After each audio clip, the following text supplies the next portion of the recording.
Sylvie, bonjour. Alors, on a pris un peu d'avance sur TV5 Monde. On est le 5 mars, mais bon.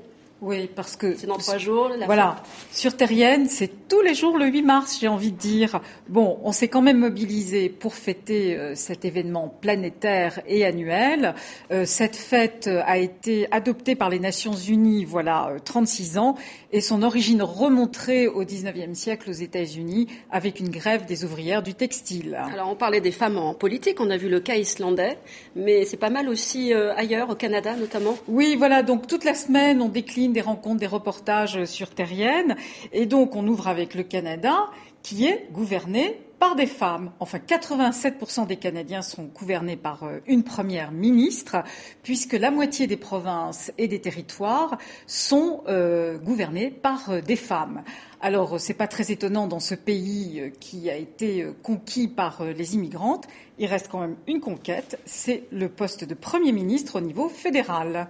Alors, on a un autre pays où c'est un peu plus surprenant, c'est la Birmanie, un pays qui en voie de sortie de dictature. Là aussi, les femmes se lancent en politique. Le retour de Aung San Suu Kyi aux affaires a fait des émules, et donc on vous emmène à la rencontre de ces jeunes femmes qui rentrent en politique.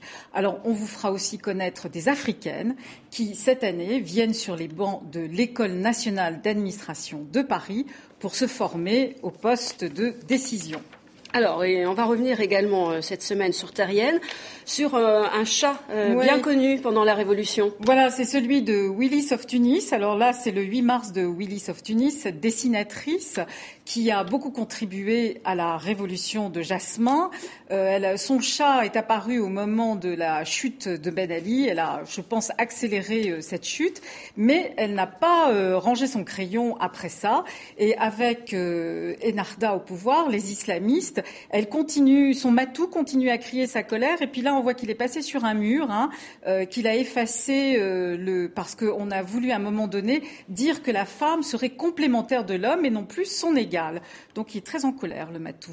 Voilà, alors voilà pour ce 8 mars. Et puis un petit coucou à la nouvelle directrice du Monde. Pour la première fois, c'est une femme qui prend les rênes du quotidien de référence en France, Le Monde, et c'est Nathalie Nougared. Je pense que ce 8 mars sera sympathique pour elle. Voilà, donc bienvenue à elle, en tout cas à la direction du Monde. Et puis on évoquera peut-être la semaine prochaine, ça c'est un petit clin d'œil au rédacteur en chef, une campagne des femmes, quand tu ronfles, tu nous gonfles. Voilà, on saura tout cela avec Sylvie Bréban dans nos chroniques terriennes. Évidemment, je vous invite à vous rendre sur le site tv5monde.com, sur le portail Terrienne, pour retrouver tous ces reportages et tous ces dossiers.